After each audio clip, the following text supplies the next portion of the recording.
Assalamualaikum warahmatullahi wabarakatuh. Halo teman-teman, aku mau ngajak kalian untuk mendengarkan sebuah cerita. Sebelum melanjutkan ke dalam ceritanya, alangkah baiknya kalian jangan lupa subscribe dan like. Siapkan secangkir kopi dan cemilan untuk menemani kalian. Hari itu, seperti biasa, Arya sedang sibuk mempersiapkan koper di kamar mereka. Sebuah koper berwarna hitam yang sudah mulai lusuh setelah menemani perjalanan panjangnya ke berbagai kota. Nadia berdiri di pintu kamar, menyandarkan tubuhnya di kusen pintu sambil melipat tangan di dada.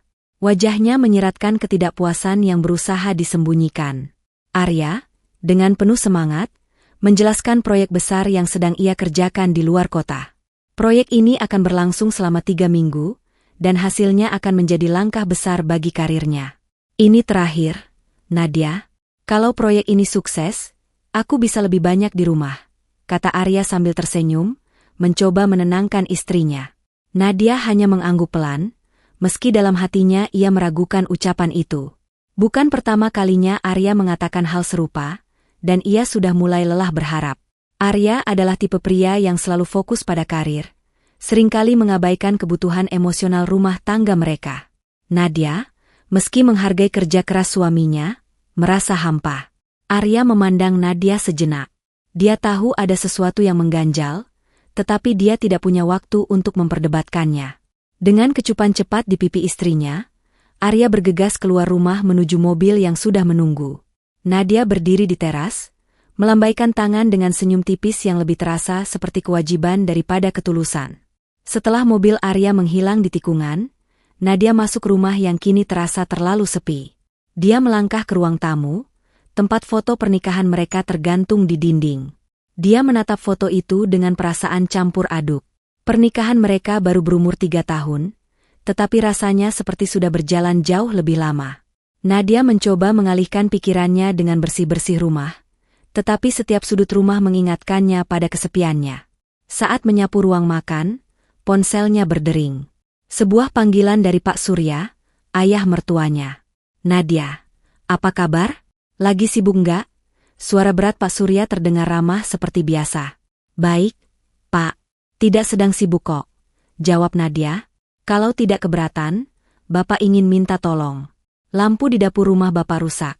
Mungkin Nadia bisa bantu beli di toko?" Nadia merasa sedikit lega. Ada alasan untuk keluar rumah dan berbicara dengan seseorang. Dia setuju tanpa berpikir panjang dan segera bersiap pergi ke rumah Pak Surya setelah membeli lampu di toko. Pak Surya adalah seorang duda berusia 60-an yang masih terlihat sehat dan bugar. Setelah istrinya meninggal 3 tahun lalu, ia tinggal sendirian di rumah yang besar dan sedikit terlalu sunyi. Nadia selalu merasa nyaman berbicara dengan Pak Surya, karena pria itu memiliki pembawaan tenang dan bijaksana.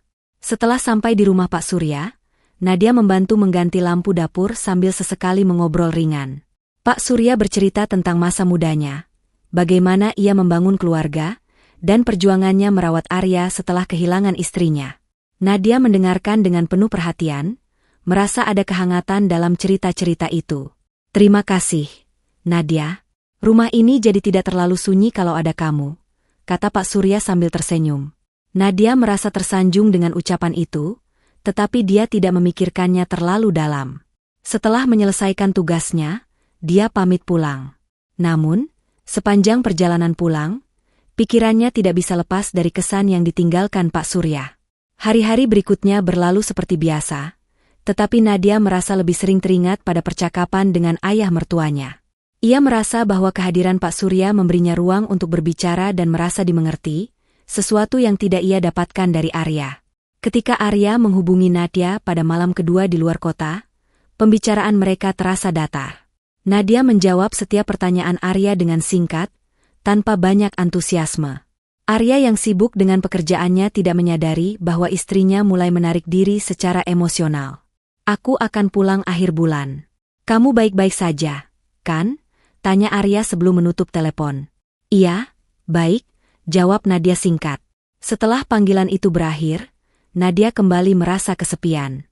Ia membuka ponselnya, berniat menonton sesuatu untuk mengalihkan perhatian. Namun, tanpa sadar, tangannya mengetik nama Pak Surya di daftar kontak dan mengirim pesan singkat. "Pak, apa kabar? Hari ini lagi ngapain?" Pesan itu hanya bermaksud iseng, tetapi balasan Pak Surya datang dengan cepat.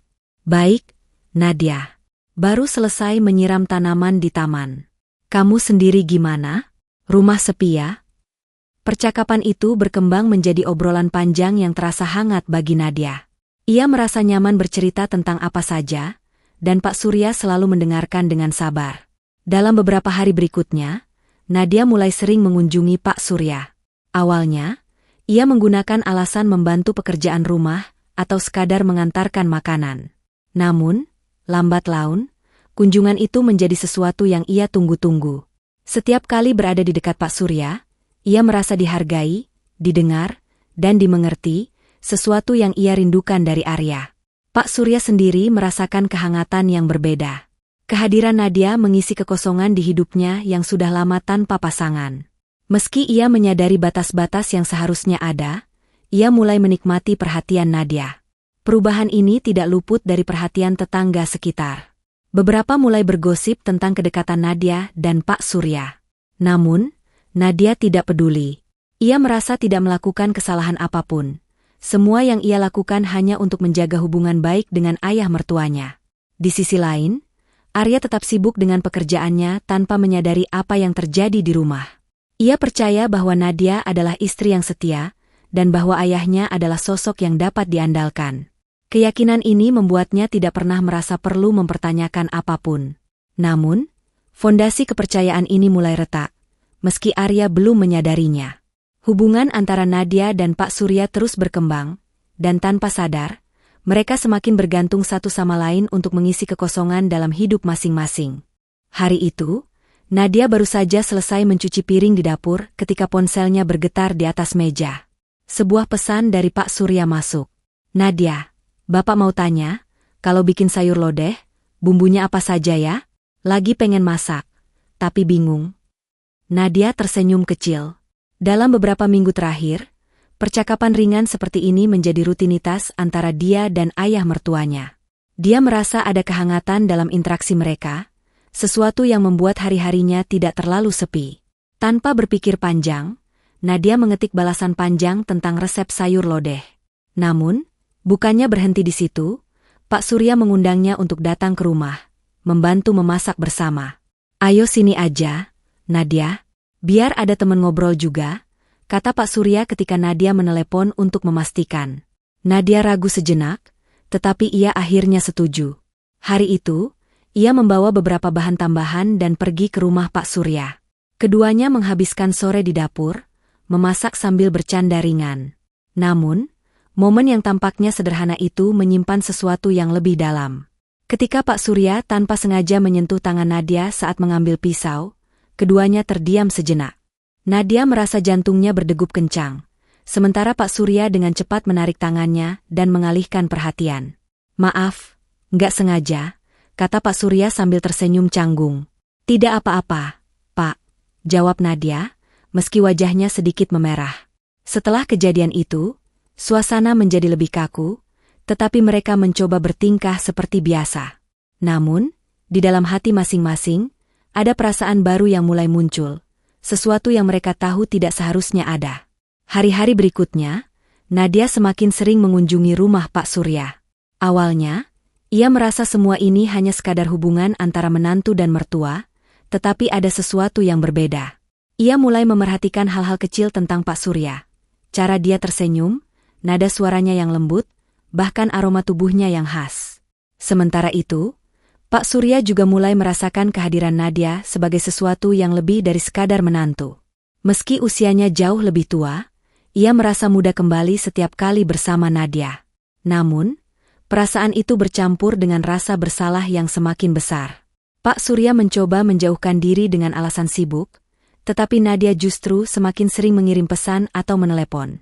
Ketika Nadia merasa kesepian karena Arya jarang menghubungi, ia akan mencari Pak Surya sebagai pelarian.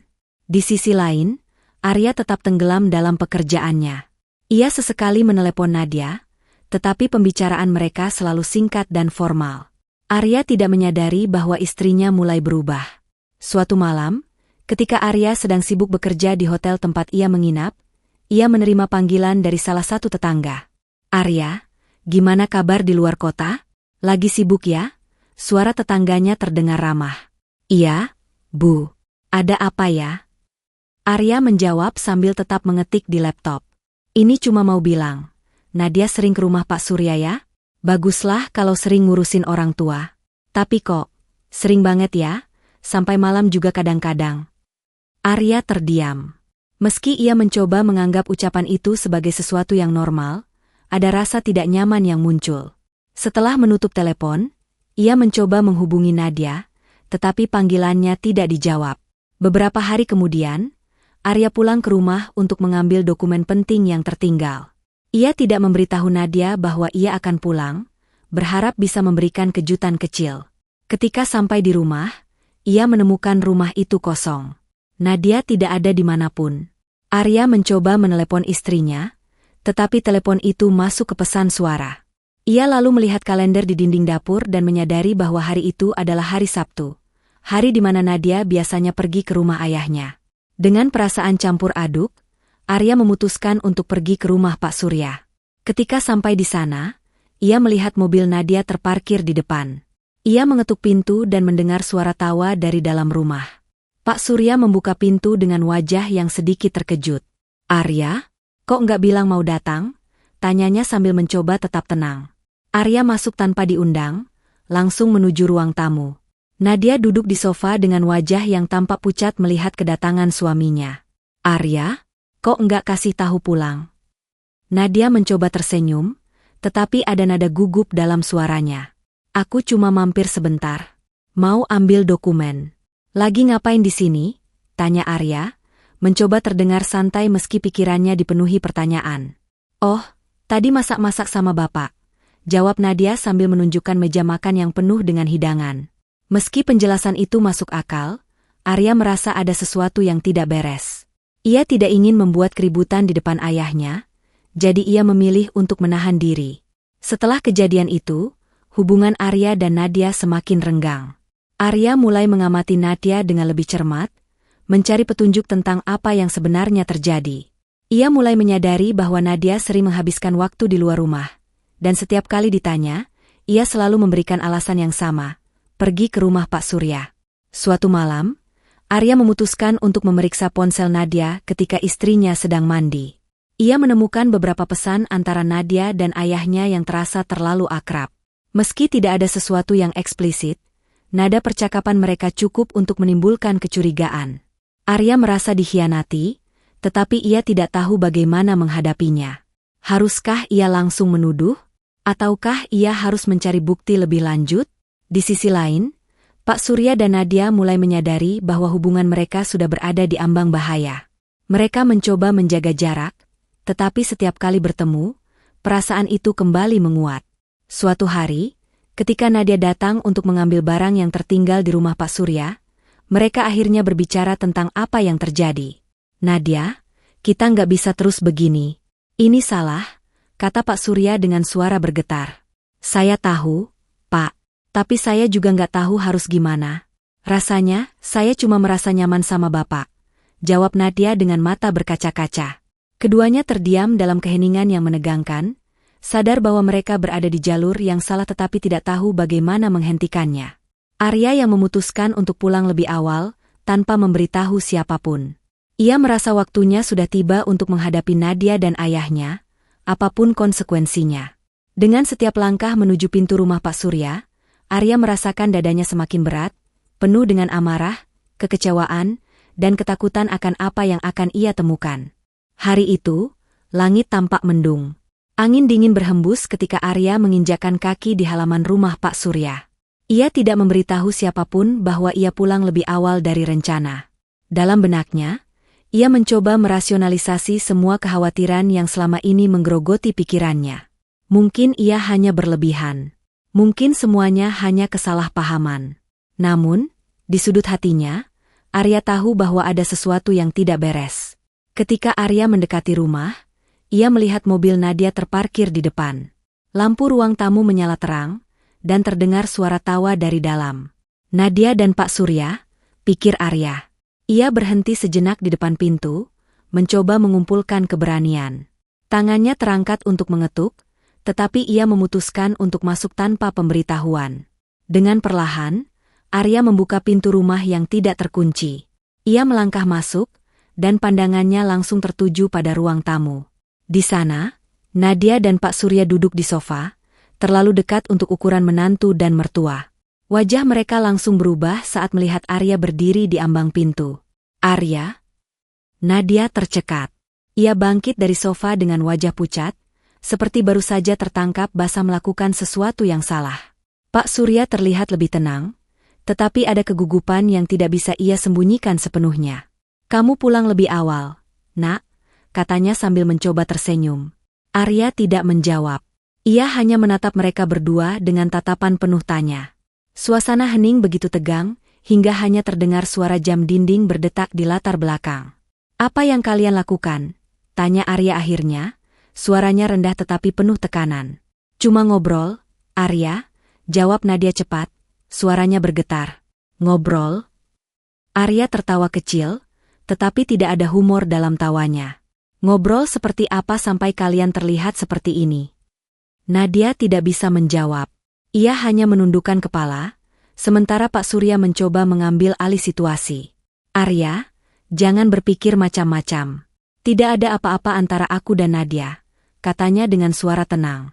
Namun, nada tenang itu justru membuat Arya semakin marah. "Tidak ada apa-apa? Ayah pikir aku bodoh?" Arya mendekat, suaranya semakin keras. "Aku tahu ada sesuatu yang terjadi. Jangan pikir aku tidak tahu." Pak Surya terdiam, tetapi sorot matanya penuh dengan rasa bersalah. Nadia mencoba memegang lengan Arya, tetapi Arya menepisnya dengan kasar. "Jangan sentuh aku." Arya berteriak, membuat Nadia mundur beberapa langkah dengan wajah berlinang air mata. Emosi Arya yang selama ini terpendam akhirnya meledak. Ia menuntut penjelasan, sementara Nadia hanya bisa menangis dan meminta maaf tanpa memberikan jawaban yang memuaskan. Pak Surya mencoba menenangkan situasi, tetapi setiap kata yang keluar dari mulutnya hanya membuat Arya semakin marah. "Ayah, bagaimana bisa ayah melakukan ini padaku? Ayah, ayahku sendiri." Arya berteriak, tangannya mengepal hingga buku-buku jarinya memutih. Pak Surya, yang biasanya tegar dan tenang, terlihat seperti pria tua yang kehilangan arah. "Arya, aku tidak bermaksud menyakitimu," katanya akhirnya, suaranya berat dengan penyesalan. "Tidak bermaksud?" Arya berteriak lagi, suaranya memantul di seluruh ruangan. "Lalu apa maksud ayah? Menyabotase pernikahanku? Menghancurkan hidupku?" Nadia mencoba menjelaskan, meski suaranya hampir tidak terdengar di tengah kemarahan Arya. "Aku tidak tahu bagaimana ini bisa terjadi," katanya sambil menangis. "Aku merasa kesepian, Arya. Kamu selalu pergi, dan aku..." Arya memotongnya. "Jangan salahkan aku. Jangan coba-coba menyalahkan pekerjaanku untuk menutupi pengkhianatan kalian." Nadia hanya bisa menangis lebih keras. Sementara itu, Pak Surya menunduk, tidak mampu menatap langsung ke mata putranya. Setelah beberapa saat, Pak Surya akhirnya angkat bicara. Suaranya pelan, tetapi setiap kata yang ia ucapkan terasa seperti pukulan bagi Arya. "Arya, aku mengaku salah. Tapi ini tidak seperti yang kamu pikirkan. Aku juga merasa kesepian, dan Nadia memberiku kehangatan yang sudah lama hilang." Arya terkejut mendengar pengakuan itu. Ia tidak percaya bahwa ayahnya sendiri bisa mengatakan hal seperti itu. "Kehangatan? Dari istriku?" Arya menggelengkan kepala, tidak percaya dengan apa yang ia dengar. "Kalian berdua benar-benar, aku tidak punya kata-kata lagi." "Maafkan aku, Arya," kata Nadia sambil terisak. "Aku tidak tahu bagaimana menghentikan ini. Aku hanya ingin merasa dicintai." Arya menatap Nadia dengan mata penuh luka. "Kamu merasa dicintai? Aku bekerja keras untuk kita. Aku melakukan semuanya demi kamu. Dan balasannya, ini?" Nadia tidak bisa menjawab. Ia tahu tidak ada alasan yang cukup untuk membenarkan apa yang telah ia lakukan. Arya akhirnya mengambil napas panjang, mencoba menenangkan dirinya. Ia menatap ayahnya dan Nadia bergantian, sebelum berkata dengan suara datar, "Aku tidak bisa memaafkan kalian. Tidak sekarang. Mungkin tidak pernah." Nadia menangis lebih keras, sementara Pak Surya hanya bisa menunduk. Aku pergi, kata Arya akhirnya. Kalian berdua, aku tidak peduli lagi. Lakukan apa yang kalian mau. Arya berbalik dan meninggalkan rumah itu, meninggalkan Nadia dan Pak Surya dalam keheningan yang penuh rasa bersalah. Sepanjang perjalanan pulang, Arya merasa hancur. Ia mencoba memahami bagaimana semua ini bisa terjadi, tetapi tidak ada jawaban yang masuk akal. Ia merasa dikhianati oleh dua orang yang paling ia percayai. Di rumah, Arya duduk sendirian di ruang tamu. Ia memandangi foto pernikahannya dengan Nadia yang tergantung di dinding. Kenangan indah mereka berdua seolah-olah menjadi ejekan bagi rasa sakit yang ia rasakan saat ini. Malam itu, Arya tidak bisa tidur. Ia terus memikirkan apa yang harus ia lakukan selanjutnya. Haruskah ia menceraikan Nadia? Haruskah ia memutuskan hubungan dengan ayahnya? Ataukah ia harus mencoba memaafkan mereka? Pagi berikutnya, Arya menerima pesan dari Pak Surya. Pesan itu singkat, tetapi penuh makna. Arya, aku tahu aku tidak layak disebut ayah setelah semua ini. Tapi aku tetap ingin kau tahu bahwa aku menyesal. Aku tidak meminta pengampunanmu, hanya berharap kau tidak membawa dendam ini sepanjang hidupmu. Pesan itu membuat Arya semakin bingung. Ia merasa tidak siap untuk menghadapi konsekuensi dari semua ini. Namun, ia tahu bahwa hidupnya tidak akan pernah sama lagi. Arya yang menghadapi dilema besar. Ia tahu bahwa keputusan apapun yang ia ambil akan mengubah hidupnya selamanya. Namun, untuk saat ini, ia hanya ingin melarikan diri dari rasa sakit yang menghantuinya. Hari-hari setelah kejadian itu terasa seperti neraka bagi Arya. Ia tidak bisa lagi memandang dunia dengan cara yang sama. Pengkhianatan Nadia dan ayahnya tidak hanya menghancurkan kepercayaannya, tetapi juga meninggalkan luka yang dalam di hatinya. Ia mencoba kembali fokus pada pekerjaannya, tetapi pikirannya selalu melayang pada malam di mana semua kebenaran terbongkar. Arya memutuskan untuk menghindari kontak dengan keduanya. Ia menolak semua panggilan dan pesan dari Nadia maupun Pak Surya. Bahkan, ketika ibunya mencoba menghubungi untuk menanyakan kabar, Arya hanya memberikan jawaban singkat tanpa menyentuh topik yang sebenarnya. Ia merasa perlu waktu untuk memikirkan langkah selanjutnya. Sementara itu, Nadia dan Pak Surya juga bergelut dengan perasaan bersalah yang mendalam. Nadia kembali ke rumah sendirian, mencoba memahami bagaimana ia bisa sampai pada titik ini. Setiap sudut rumah mengingatkannya pada Arya, pada kehidupan yang dulu mereka bangun bersama. Apa yang sudah aku lakukan? Bisiknya pada dirinya sendiri sambil memegang foto pernikahan mereka. Air mata terus mengalir, tetapi tidak ada yang bisa ia lakukan untuk mengubah keadaan. Pak Surya, di sisi lain, memilih untuk mengasingkan diri. Ia berhenti berinteraksi dengan tetangga, jarang keluar rumah, dan bahkan mulai mengabaikan kebun yang selama ini menjadi tempat pelariannya. Ia menyadari bahwa tindakannya telah menghancurkan hubungan dengan putra satu-satunya, sesuatu yang mungkin tidak akan pernah bisa ia perbaiki. Setelah beberapa minggu tenggelam dalam kesedihan, Arya akhirnya memutuskan untuk berbicara dengan sahabatnya, Jaka. Mereka bertemu di sebuah kafe kecil di pinggir kota, tempat yang biasa mereka kunjungi dulu sebelum Arya menikah. Jadi, apa yang sebenarnya terjadi? Ra, tanya Jaka setelah mereka memesan minuman. Arya awalnya ragu untuk menceritakan segalanya, tetapi ia sadar bahwa menyimpan semua ini sendirian hanya akan membuatnya semakin terpuruk. Akhirnya, ia menceritakan semuanya. Pengkhianatan Nadia, keterlibatan ayahnya, dan bagaimana ia merasa dunia seolah runtuh di hadapannya. Jaka mendengarkan dengan serius tanpa memotong cerita Arya. Setelah Arya selesai, Jaka menepuk pundaknya dengan lembut. Ra, aku nggak bisa bayangin sakitnya kamu. Tapi aku tahu satu hal, kamu nggak boleh biarin ini menghancurkanmu. Kamu punya hak untuk marah, untuk kecewa. Tapi jangan sampai kamu terjebak di sana terlalu lama. Kata-kata Jaka membuat Arya merenung. Ia menyadari bahwa ia tidak bisa terus hidup dalam bayang-bayang kemarahan dan kebencian. Beberapa hari kemudian, Nadia memberanikan diri untuk menghubungi Arya. Ia mengirim pesan singkat yang berbunyi, Arya, aku tahu aku sudah banyak menyakitimu. Tapi aku ingin bicara, satu kali saja. Setelah itu, aku akan pergi jika itu yang kamu mau. Arya awalnya tidak ingin menanggapi, tetapi hatinya akhirnya luluh. Ia setuju untuk bertemu Nadia di sebuah taman dekat rumah mereka. Ketika Arya tiba, Nadia sudah menunggu di salah satu bangku. Wajahnya terlihat lelah dan matanya sembab, tanda bahwa ia sudah lama menangis. "Arya," kata Nadia pelan ketika ia duduk di sebelahnya. "Apa yang kamu mau, Nadia?" tanya Arya tanpa basa-basi. Nadia menarik napas panjang sebelum mulai berbicara. "Aku nggak tahu harus mulai dari mana. Aku cuma ingin minta maaf. Aku tahu kata-kata ini nggak cukup untuk memperbaiki apapun, tapi aku benar-benar menyesal. Aku mencintaimu, Arya. Aku selalu mencintaimu." Arya menatapnya dengan mata tajam. "Kalau kamu mencintaiku, kenapa kamu melakukannya?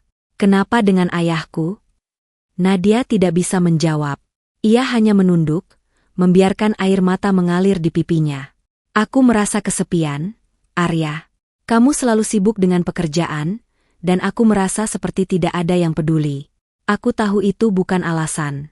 Aku tahu aku salah. Tapi aku juga manusia, dan aku lemah," jawab Nadia akhirnya. Arya menghela napas panjang. "Kamu tahu, Nadia, aku bisa menerima kalau kamu kesepian. Aku bahkan mungkin bisa memaafkan kalau kamu mencari pelarian. Tapi kenapa harus dengan ayahku? Itu yang tidak bisa aku terima." Nadia hanya bisa menangis.